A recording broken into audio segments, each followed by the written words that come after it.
Welcome, everyone. Welcome to the It's Time to End Slavery in Minnesota panel. No, you have not traveled back in time. Unfortunately, we do need to have a panel called It's Time to End Slavery in Minnesota in 2024. Hopefully this will be a one and done panel and we will not need to have this again next year, but we'll see.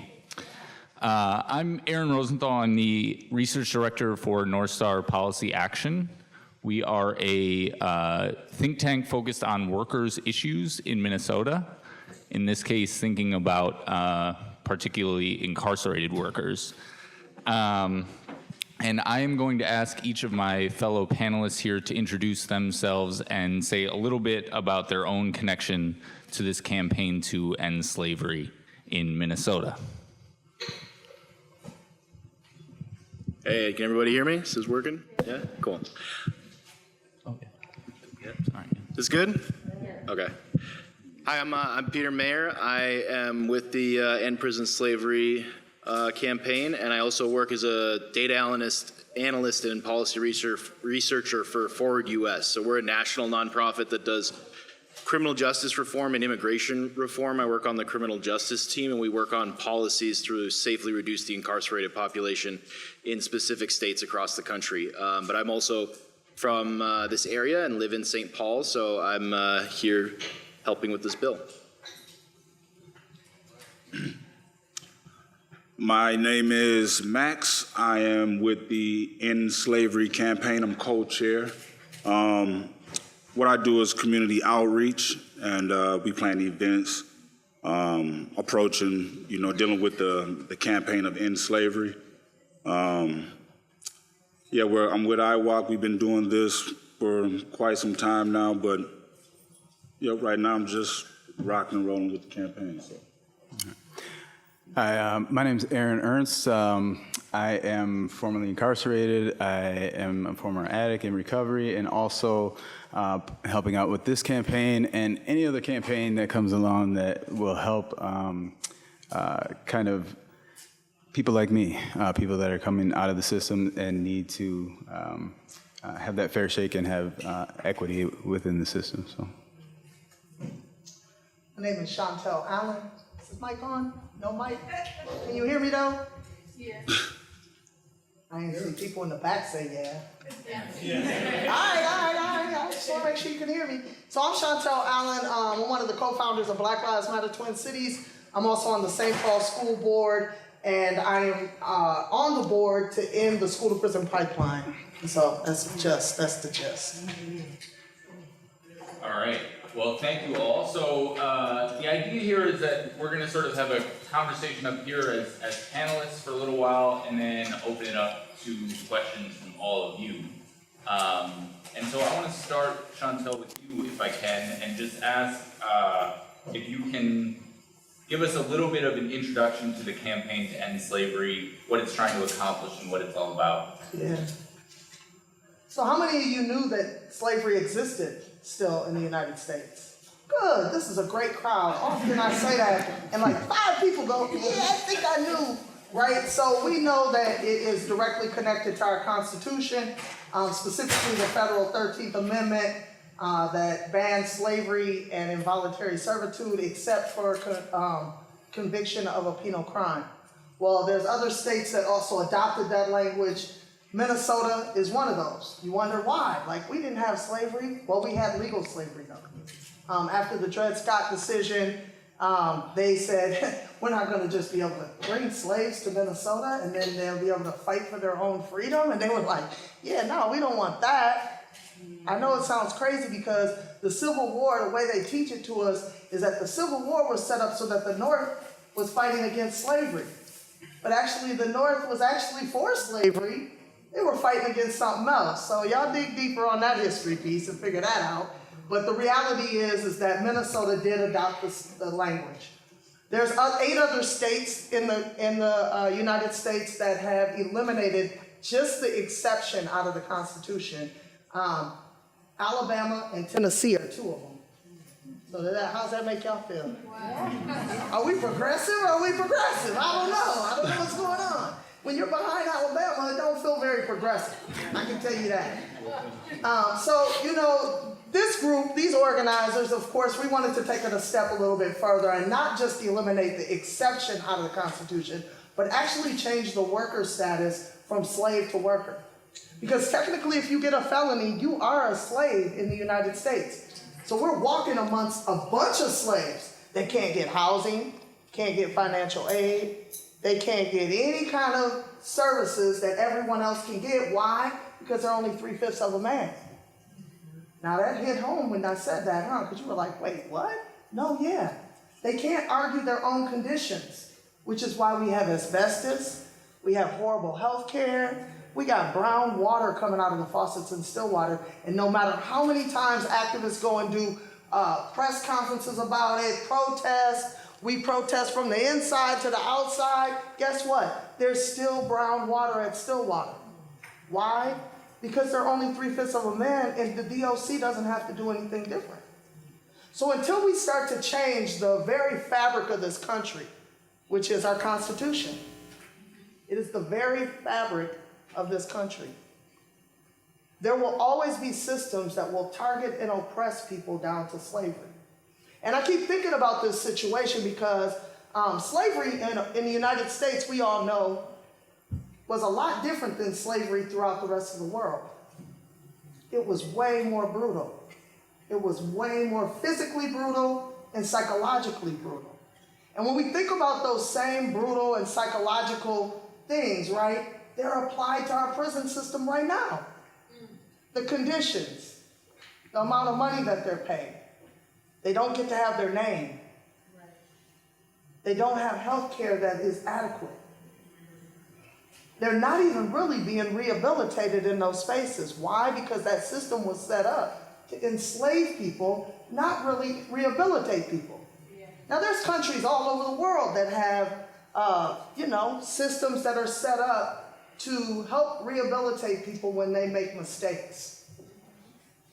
For whatever reason, our system has like 25-to-1 amount of people than everybody else in the world. We have the highest amount of incarceration, just like we had the highest amount of slavery. Just like we have the highest amount of people who die in prisons, because we have the highest amount of lynching going on in our country. All of these things are directly parallel. And so when we talk about slavery, originally we were like, oh, it's this, it's prison, it's that. No, this is slavery. And so in the beginning of the Black Lives Matter movement, we always ask, like, what would you have been doing during that civil rights movement? What would you have been doing during the Civil War? What would you have been doing during the Underground Railroad?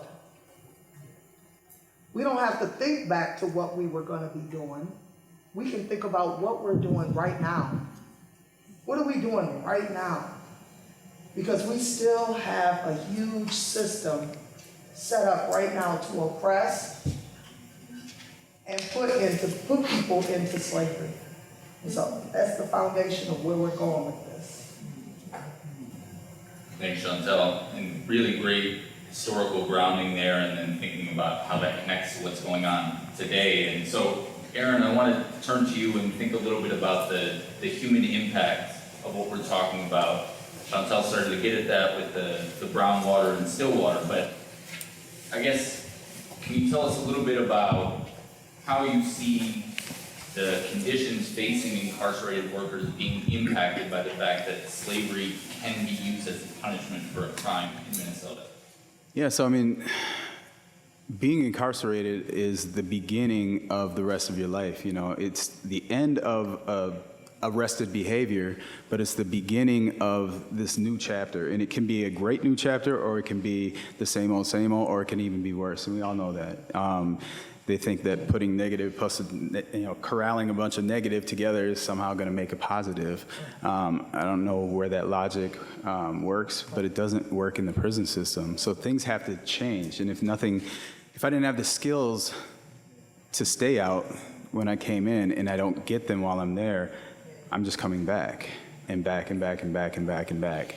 And it's going to continue to dehumanize me over and over and over to where probably would lack the ability to ever be restored. And I say that because I see a lot of guys that are in there and we're forced to work or not work. It's like 25 cents an hour, and then the DOC has to take half of that to put towards gate fee or cost of confinement or fines. Like, how many fines am I going to pay off with 15 cents? I mean, I'll be paying for 30 years. And so you're working 8 hours a day or 6 hours a day, maybe in the kitchen or somewhere like that, and it's amounting to like $8 a week, and $12 a paycheck and stuff like that. And you can't buy anything that you need, but yet you have to buy everything that you need. Hygiene,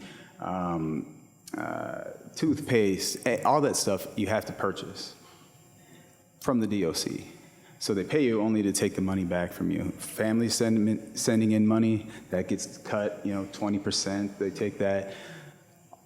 A whole lot of different things are going on. The money's just coming in very minimally, and it's going out very maximally. So in the last time I was in prison, I was in Lino Lakes, and I worked on the ICWIC program, and that was a minimum. So here are guys that are in their last 2 to 4 years, and they're able to go out into the community. I worked in Shoreview. I worked side by side with the Shoreview Park and Recs department, doing the exact same thing they were doing. And it's called the incarcerated workers. I'm not sure what ICWIC said. Well, it was all different things: cutting wood, trees, things like that. Shoveling in the wintertime, the same thing that Park and Rec workers were doing. And I was getting $1.25 an hour, which is, a good job in prison. Not the best job, but it's a good job in prison. And the guy next to me is getting $34 an hour. In Shoreview, they pay their workers very well. And the whole time I'm there, I'm doing the same job as this guy. But then when I was released, I can't get hired at Shoreview Park and Rec because I don't qualify because of my background. So yesterday, you could take my labor, you could use me for labor, you could enslave me, and basically profit off of me, because the cities are paying the DOC a contract for them to come out. And they want us there. When we don't show up, they're like, oh man, you guys, we really needed you yesterday, and that type of stuff. Yeah, I bet. I need slave labor all the time, I need people to come over and clean my room and do all kinds of things, So I was good that day. And when I was released, now I don't qualify. And it's important to look at that, because here we want guys to come out of prison and to be productive members of society, right? They're supposed to contribute, get a job. They're supposed to be, find a mentor, do all these different things. But the very things that you were doing while you were in there don't benefit you when you get out. So you took the labor. You didn't give me any benefit on the way out the door. Honestly, we should be having things like mandatory work release, so that guys have a chance and an opportunity to stack money to start paying their bills, paying child support. If I was able to pay some child support, it changes the dynamic of my family on the street. It can literally add and raise a child out of poverty by having another contributing person in the household. And those are the type of things we have to look at, because we've got kids out there, we've got so many men and women incarcerated, and we've got all of these kids out there that are not able to have a full life because of that. And I'm not saying it's not the government's fault or anything like that, but I'm saying we want restoration in our communities. We want to build our communities, and it starts with things like that. It doesn't cost that much. He's going to get into the stats and stuff like that. I don't know any of that stuff, but I do know that if I was able to stack some money and put together a nest egg, my chances of success when I get out are so much better. I mean, a lot of guys get out there broke. They give you $200. That's your gate fee. Even if you didn't make enough money, which it's very hard. It takes 2 years to make $200 for your gate fee. what are you going to do with $200? I think I bought a phone and got phone time or something like that, and that was pretty much it. And you know, a meal or something. That's not enough to start a life. We're setting guys up for failure. You know, the DOC isn't necessarily improving public safety. They're actually putting the public at risk. Because when guys fall, when they get out and they haven't had an opportunity to build stability within the community through employment, you know, it would be great if I could use that for work history and get a place, you know, housing, things like that. Hey, I've been at this job for 8 months or 9 months or 10 months or whatever, and I have first and last month's rent here, you know. Those are things that change the dynamic of my release and my transition back into the community. And you know, there are arguments on both sides, but the reality is that if we want safer communities and we want healthy communities and we want reconciliation and restoration in our communities, we need guys to come out prepared for that, prepared for the world and prepared for the, to be on a level playing field with the rest of the adults that are out here. We come out at such a disadvantage. We have to catch up. Even as a worker, I come out at a disadvantage. So I guess the only thing that I'd like to add is that I guess what do you want in your community? Do you want that guy to come out of prison? Mm-hmm. You want that guy moving into your neighborhood or that woman moving into your neighborhood broke with no options, with no resources and things like that? Or do you want somebody coming out who's set up, who's already firing on 8 cylinders and just ready to go and is already has been paying taxes for the last 9 months? Because that's another thing, you know, they're paying taxes, they're paying their bills, they're paying their fines, things like that. So the community benefits from it as well. I think that's about it. That's all I got. That was a lot. Okay. All right. So obviously we've talked a lot about how screwed up the status quo is right now, Max, and so I want to turn a little bit to talking about how this can change, and I'm wondering if you can speak a little bit to what we're seeing now in terms of incarcerated workers, incarcerated people inside of Minnesota's prisons who are trying to build power to actually transform these conditions for themselves, for their families. Well, you know, it's a plantation or it's a prison. So without any type of rights, it's really hard for inmates to actually maneuver for themselves and protect themselves. The End Slavery campaign opens up so many doors to where we can actually give them like workers' rights and certain things like that to actually protect them. Because right now they don't have any protection. You know, you can't even send in certain information to help them or, you know, a little organizing and stuff. You know, they block a lot of stuff coming from us sometimes. So really working through the DOC is an issue. I know the inmates have to go through because they're getting shook down a lot, and you know, you're really getting treated like, you know, nothing. So for the inmates that I'm speaking to right now that we're trying to organize, we're gonna need a lot to happen for them to actually establish some type of power. So that's the importance of this campaign, the End Slavery campaign. It just opens up more room to where we could actually provide more rights and handle the issues a lot more appropriate, probably unionize them or whatever, just any strategy that we want to take towards, you know, supporting, you know, inmates, workers, whatever, labor workers within the prison system, plantations, whatever you want to call it. But we just need the support from everyone, you know, so the support from out here will help them build support inside, so. And hopefully coming out of here, we'll have however many of you additional supporters for this campaign. So, so Peter, I want to finish with you. So we focus a lot on the importance of ending slavery to improve the lives of incarcerated individuals, and Aaron, I think, started to talk about this too.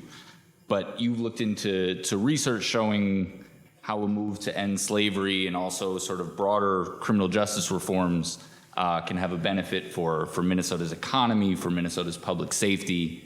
So I'm wondering if you can say a little bit more about what that research has shown.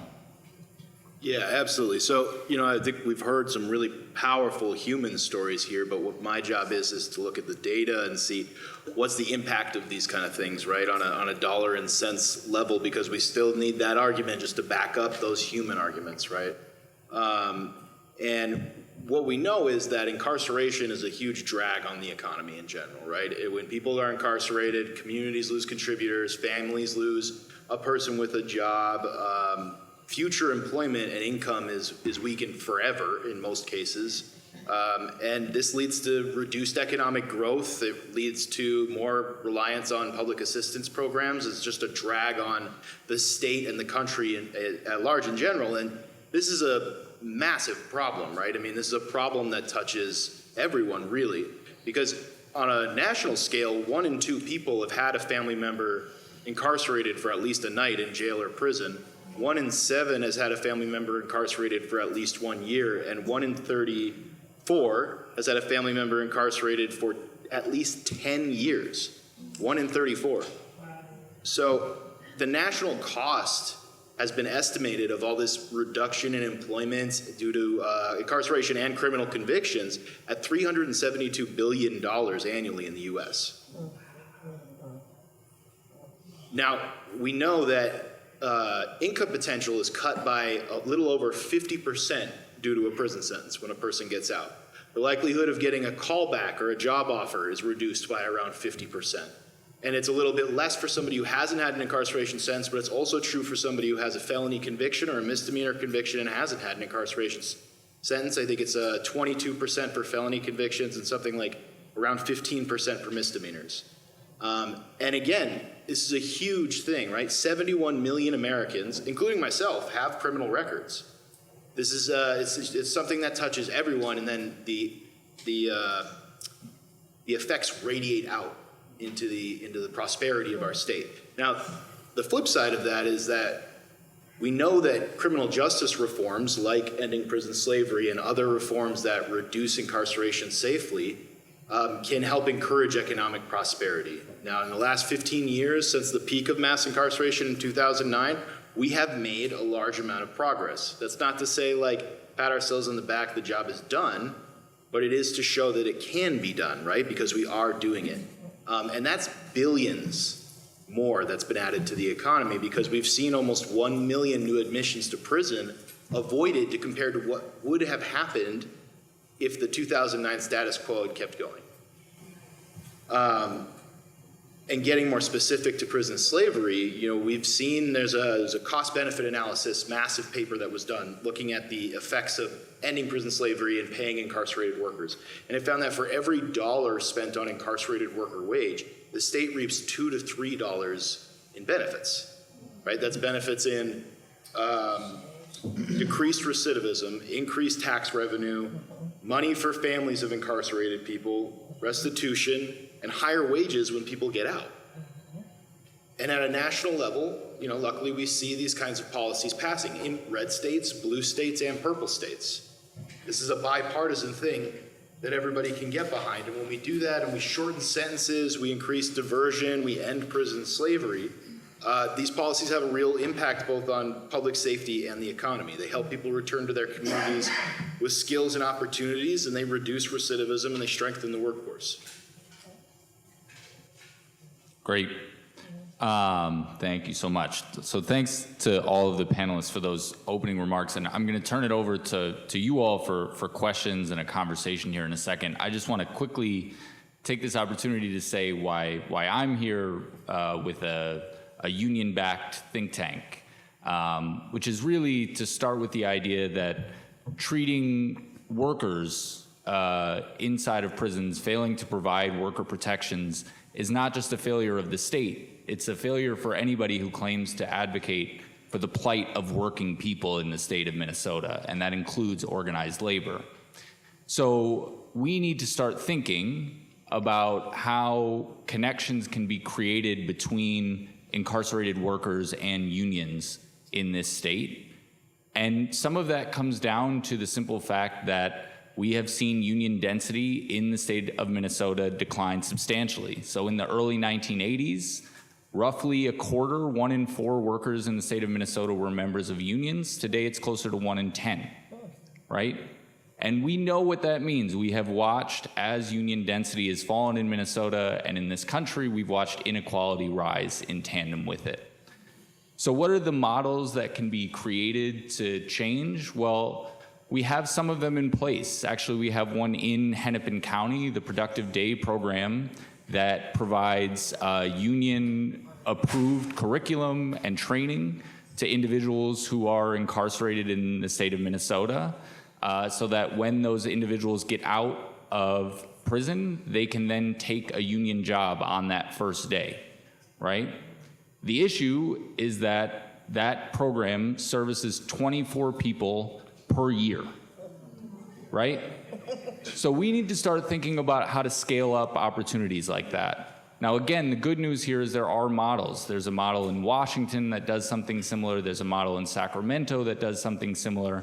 And they all function at to a much greater scale than what we have in Hennepin County. And they all create the same idea.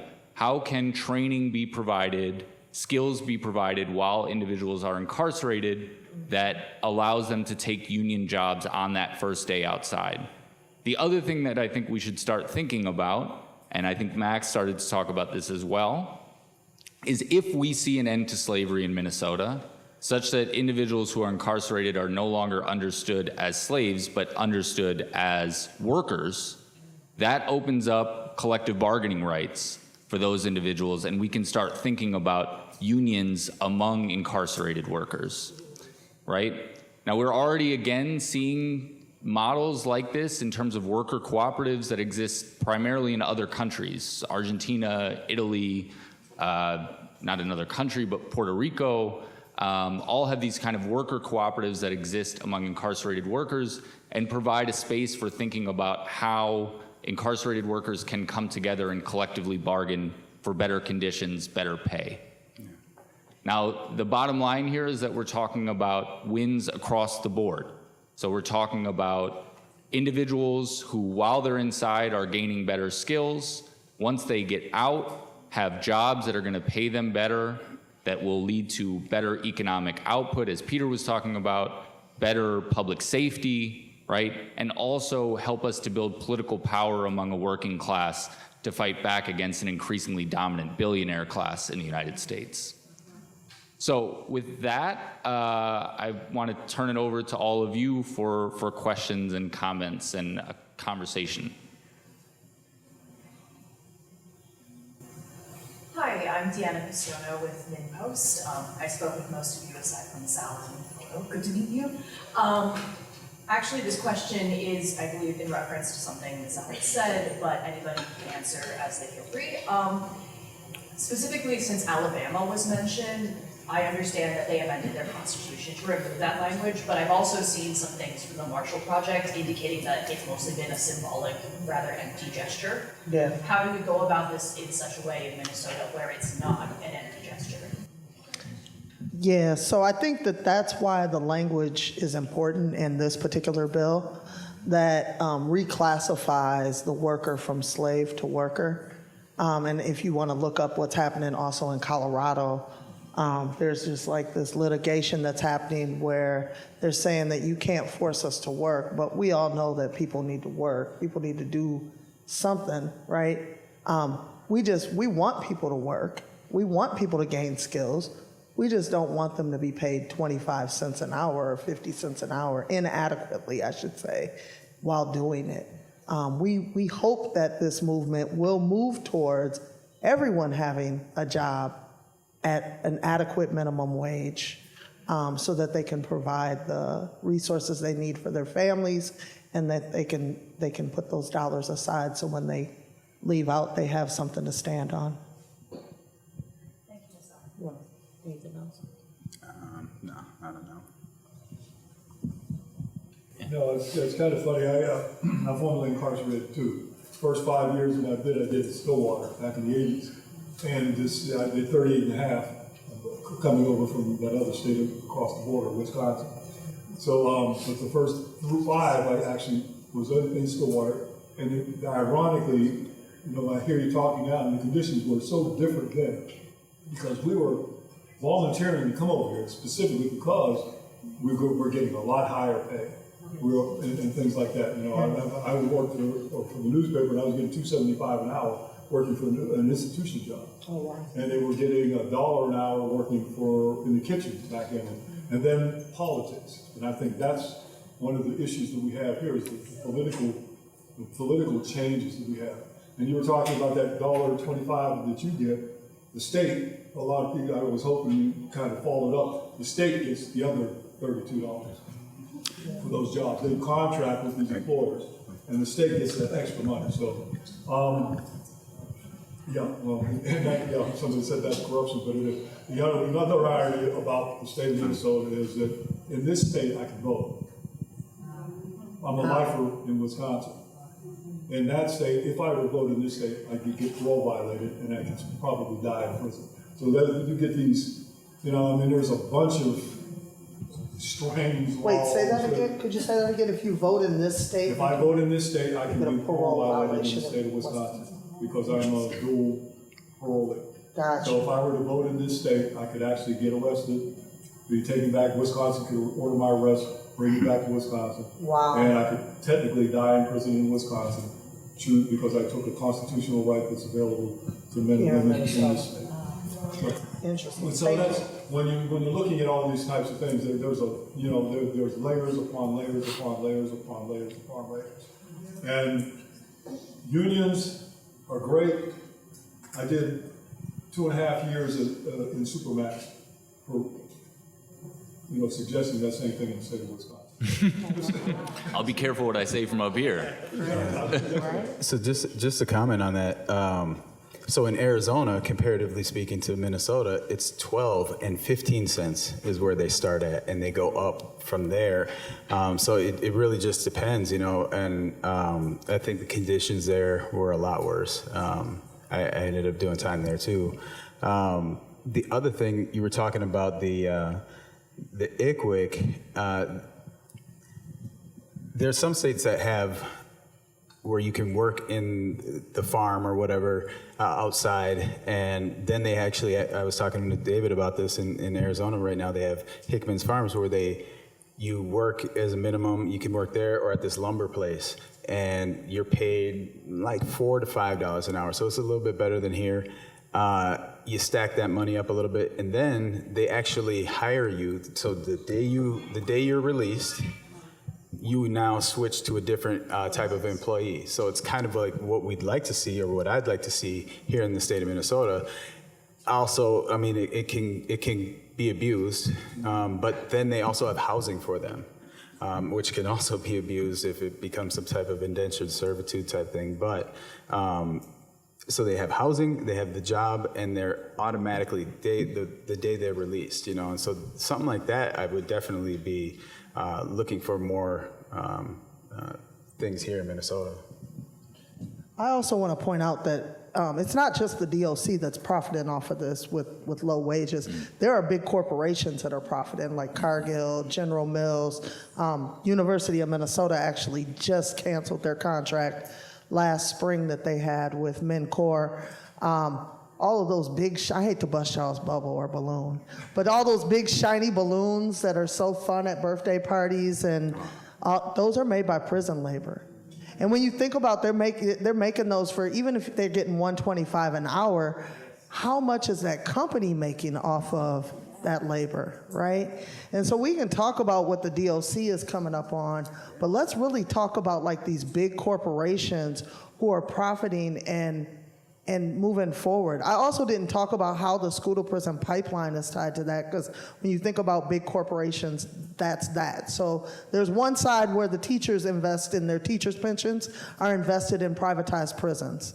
But there's also the labor that's done in the prisons of making furniture, and that furniture is then sold to government buildings. So schools, cities, councils, city buildings, state buildings, county buildings. Now, when you think about that, now I get to see the procurement all the time, right, because I'm on the school board. But I know y'all know that we're overpaying for every chair, we're overpaying for every table, and then they're underpaying for the labor. Now think of the cycle of that, right? Of the government cycle of that. It's just horrible. And so I just wanted to point that out too. You had a question? I just want to ask you a question. Do you get a tax return for your work? So What does it look like? So you don't get it. Okay, so some people do. If you work doing the balloon, I can't do that. I'll shoot myself in the head. They just literally do this all day, and balloon after balloon. I think they do file taxes because they actually get paid minimum wage or no for anagram. Well, in balloon, something like that, we take half of that ourselves. Right. Yeah, they're fleecing them. Yeah, they get paid more, and so they technically do file taxes, and they get a tax return back. I can't, and I never did. I did school mainly for my work, or ICWIC, like when I was in minimum. But some people have used it. A couple people I know have used their work history through MinCore, even though it was like 25 cents or whatever they were getting paid. And they used it to get loans when they got out and used it to show verifiable income. So that it was like a crafty little way that they were able to do that. And I think somebody was able to get a home doing that. But that's the exception, not the rule. The other thing that I'll quickly say on tax returns is you might hear this term thrown around, worker misclassification. We talk about this a lot in terms of like Uber and Lyft, where drivers are treated as independent contractors instead of W-2 employees, meaning you got to pay basically double your taxes. You got to pay your own Social Security tax and then your employer's Social Security tax. You don't get health insurance, so on and so forth. The group of people that we don't talk about who get treated as 1099s are incarcerated workers. You want to talk about a working condition in which you don't have control over your own labor? This is the definition of a working condition in which you don't have control over your own labor, and we're calling them independent contractors. So there's a real issue that we need to address here in Minnesota when we think about who is actually an independent contractor and what that allows us to get away with in terms of tax benefits and so on. I want to go here and then here. I just want to say something about what you said. How did we convince ourselves that we were civilized? No one did in America. People moved in and they created an unbelievably violent situation that forced us to think that that is civilized. And so out of fear, people are operating in this way, but there's a lot of folks who know this is not civilization, just so you know. Oh, well, I was just going to say the same thing that you said. It was about the 1099. I myself am a justice impacted individual, serving 24 years here in Minnesota. So yeah, I was just going to talk about the 1099. It's not really the W-2, it's 1099. And we really have our rights over here. You come out of prison owing taxes. Yeah.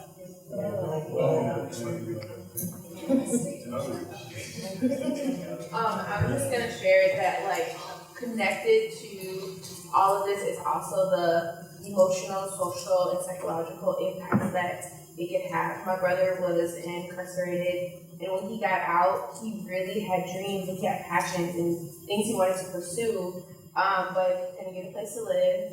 He couldn't get a job, and it really broke him, and he ended up just going back out into the street because he had 2 kids to provide for. He ended up getting murdered at the age of 23. And so thinking about like what that did to his spirit and his manhood, not being able to provide and not being able to feel like a man himself, to feel like a human, but he was worse than he paid his debt to society. And so there's like, it's even beyond just the money part of it, but there is a real emotional, social, and psychological impact that it has as a person to not be able to show up in your full humanity and be treated as such. Because the jobs he was able to get, they talked to me crazy, they would call him names, because it's like, what you gonna do? You gonna quit? Then what? you know? And so he went back out and doing what he was doing, and he ended up being murdered, and now there's 2 kids with no fathers. And so there is like a full humanity impact to folks that are incarcerated. I had a little dimension to that too. I just want to answer that too. Is about renting. I make more than enough to rent. I can't even get a life insurance policy to leave to my children. It's based on the fact that I have a record. I got a call back from a guy I was trying to get insurance from. You know what he told me? He said, "Hey, I think I can insure you, but it'll be, I think I can insure you up to about $15,000." Company's paying it. And I said, "Oh, really?" I said, "Well, can I have your, could you send me that information? Because I'd like to have that in writing." So when I got that information in writing, I took that to another individual who denied me life insurance and showed him that someone was offering me a life insurance policy for $50,000. What would you do if someone else had offered? He offered 20. So what the picture that it gave me was this: they could give me a policy. They just don't want to. Just because I have a record. Well, you know, a lot of what that is talking about is these collateral consequences. You know, I serve a criminal sentence and I satisfy that, and then I serve a community sentence and a social sentence that has no term, it has no ending and no beginning. It's indefinite. For some people, they might let me off the hook after a year. Oh, you did good for a year. Yeah, cool, whatever. Somebody else, the bank or the landlord, it might be 20 years. There's because of the mindset and the way that we've been conditioned to think about people, we're like the Dalits or the untouchables or Dalits in India. You know, like we're a subcaste. Not only do we not have representation when we can't vote, thankfully in Minnesota we do, but we also don't have anybody fighting for us. And so it gets frustrating and it gets very hard to, like your brother, to see a path to victory or path to success, you know, and we need to see more people that get out and are successful. So, you know, if I want to be a doctor, I got to see a doctor. If I want to be successful parolee, I need to see success. And so we need to start looking at, hey, we're your brothers, we're your sisters, we're your, you know, we're at the grocery store, we're behind you in the car, we're everywhere. We've lowered the threshold for imprisonment in this country to such a level that you could go. Just regular people. It's not the guy with arms the size of cannons who, you know, rip your head off just for look. It's not like that in prison anymore. It's Betty. It's Tom. It's just the regular people that you see every single day. And that don't have money. Yeah. Oh, yes. It's definitely predominantly poor, but yeah, it could be anybody.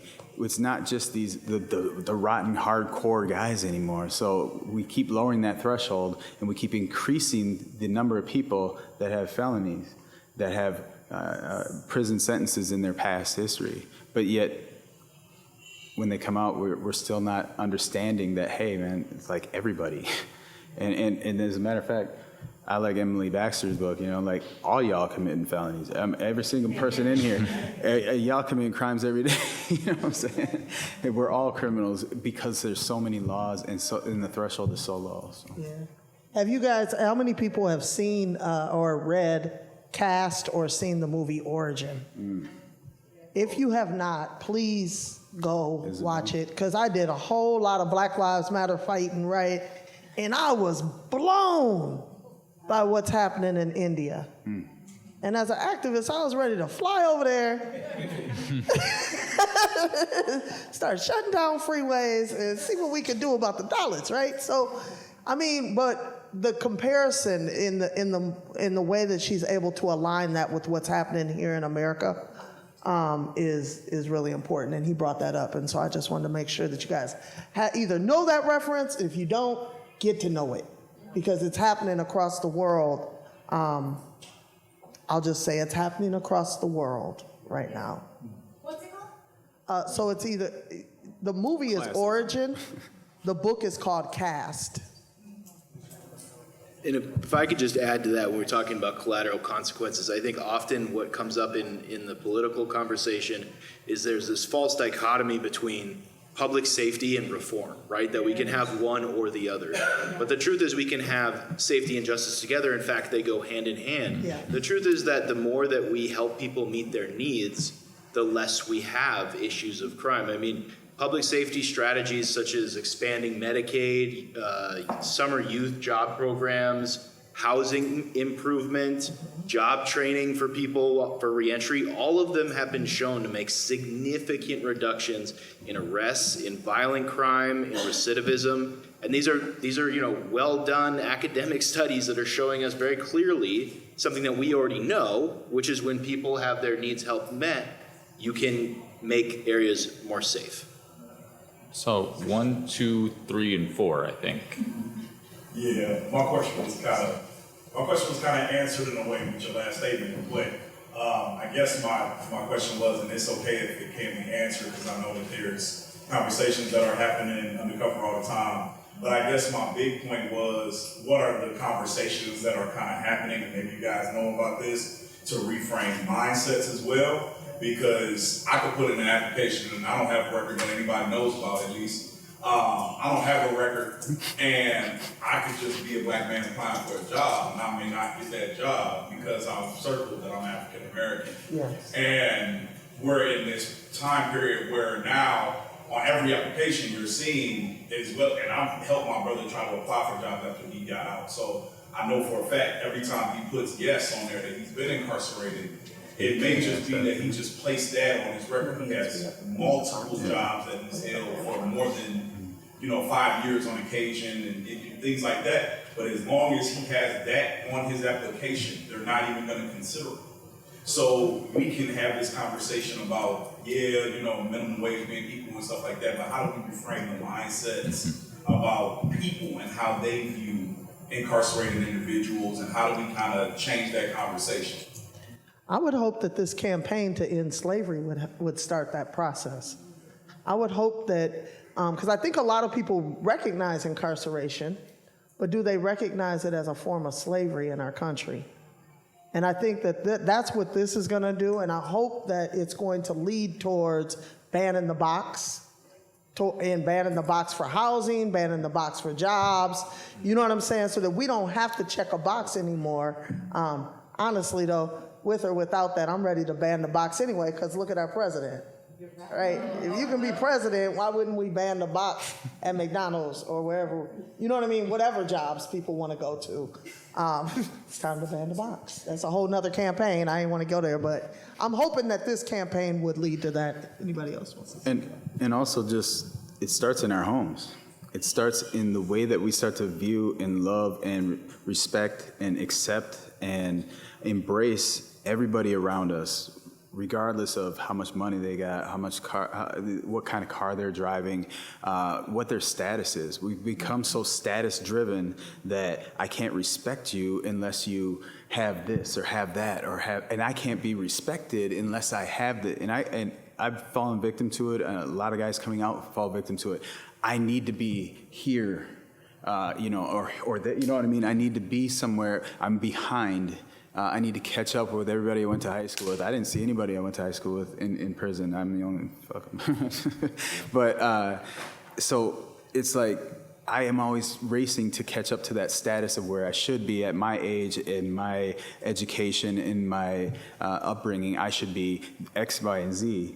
And so we need to stop thinking that way and start thinking of we need to be. I like what the brother over here from Sierra Leone said.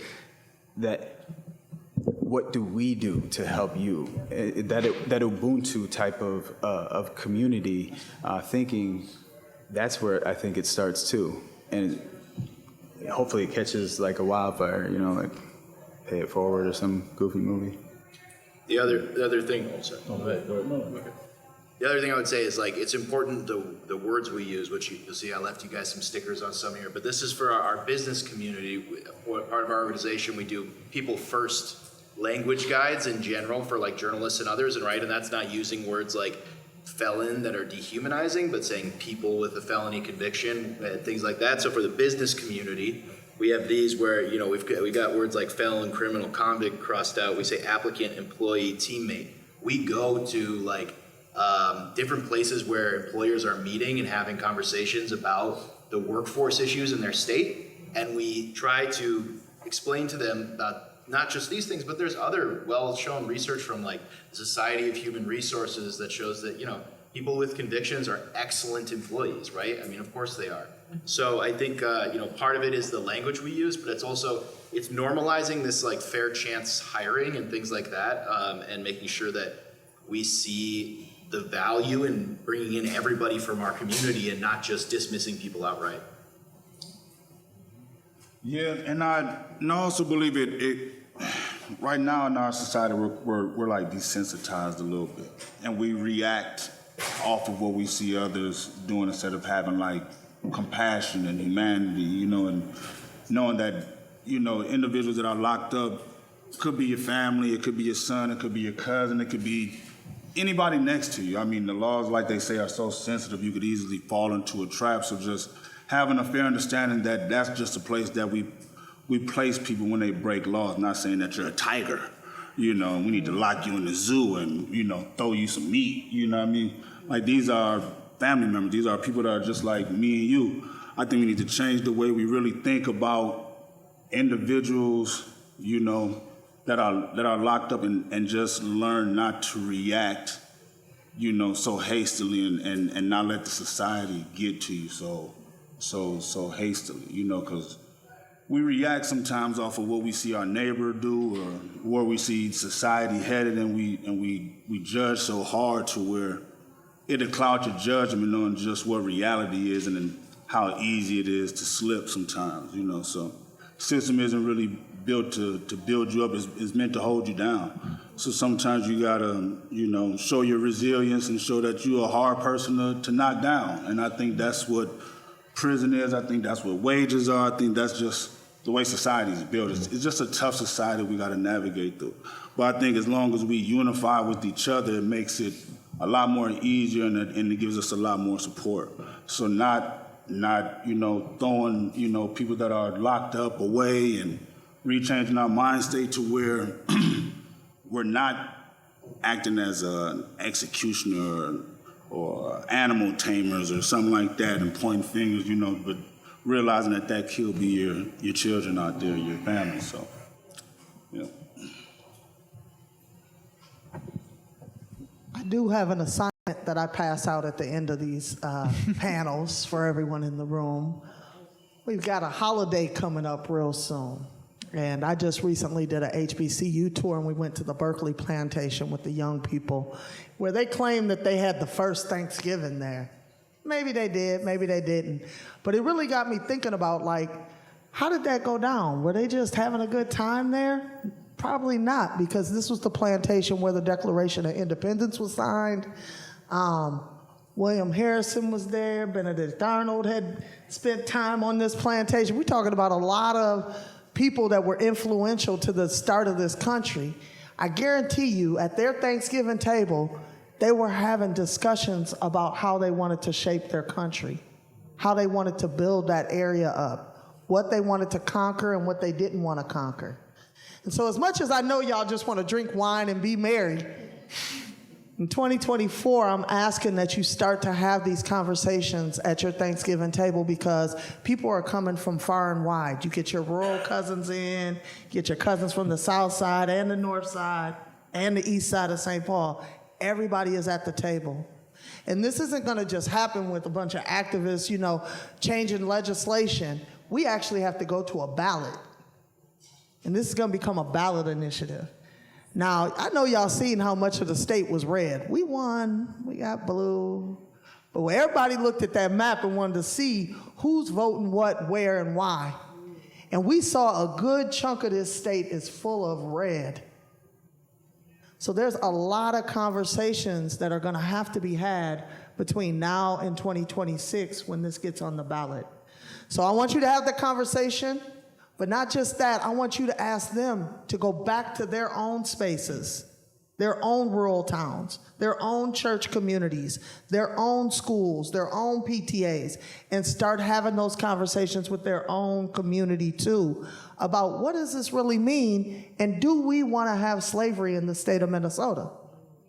Because I think there's a lot of Republicans that are, they're doing what they do, right? Everybody's got their own political views. But one thing I think morally, nobody wants slavery. We already fought a whole civil war to end slavery. We don't want that to happen, right? That's already been clear, but it's snuck in there on us. Because see, they were sneaky with the writings. Abraham Lincoln did a half-assed job. So we're gonna finish it up and wrap this up and actually free people in the United States of America. So that's your assignment. Thanksgiving dinner, you gotta interrupt all the wine sipping and all the kiki, ha ha, she's so cute, and have a real conversation with your families. Because if we don't, we're gonna end up on the ballot, but we're still gonna have slavery, unfortunately. I think I saw a question over here. Thank you for this panel, for calling it like it is. I'm thinking about all of these, right, like the people power movement is really important, and I'm thinking of all those interests, right, like how much of the DOC budget is on your back, back to people that are incarcerated. Like in Ferguson, right, they found out that all these citations that they were doing were funding the police department, and so you think about it's just, I think there's no magic answer yet, but just like breaking down those interests, not giving them more power than they deserve, but just understanding what is that line item in the DOC's budget or all these corporations. Like I keep hearing disturbing things like, we can maybe solve the housing affordability crisis through prison slave labor like they're doing in, I don't know if it was North Dakota or South Dakota. So it disturbs me how this is also not being used as a great solution to all these other problems we're facing. So anyway, any kind of thoughts you have on that? For everything. I mean, there's a lot of conversation about, how much this is gonna cost the DLC to have to go to a minimum wage. But I argue they have 400 years to figure this out. Where's the pot at that they made all the money off of for 400 years? Figure it out from here. Now, that's my argument. I'll be honest with you.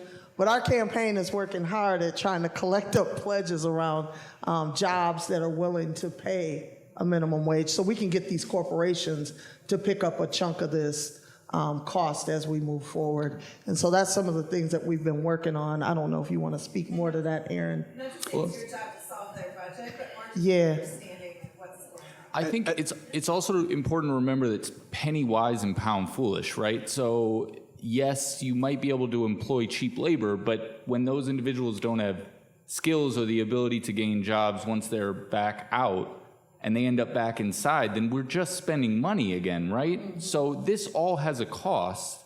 And so to say that we can somehow rationalize this based on cheap labor in one place and not have to pay for it on the back end is just short-sighted thinking. In the same way that it was in Ferguson when they were writing all of these citations and then spending millions of dollars to try and track down these people who had bench warrants, right? And cutting the economic activity in that city. So we have to rethink what is economically beneficial and use just, not even long-term thinking, just medium-term thinking would be a really big step up from where we are right now.